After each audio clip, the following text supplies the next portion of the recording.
Assalamualaikum warahmatullahi wabarakatuh. Wilujeng enjing, wilujeng ngisi liburan, wilujeng segala rupina. Mugia tekirang sapapaosna. Pokoknya mau wilujeng lah segala rupina.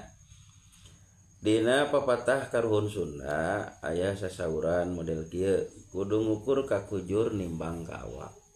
Taya teh mere atikan ka urang sadayana, urang teh kudu ngarumaoskeun diri upami urang teu mampu.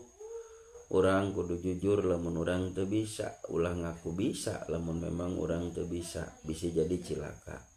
Sebab loba karipuh dina kahirupan teh akibat ngaku bisa padahal teu bisa, tah ieu nu mantak cilaka.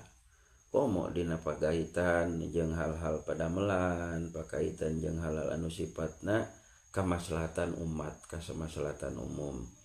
Hartosna urang kudu tumpah-tumpah diri.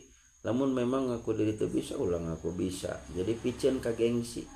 Gengsi bising disebut bodoh, gengsi bisi disebut teu bisa, ulahkeun bae. Lebih baik jujur daripada urang jadi nyilakakeun batur. Lebih baik urang balaka daripada urang cilaka.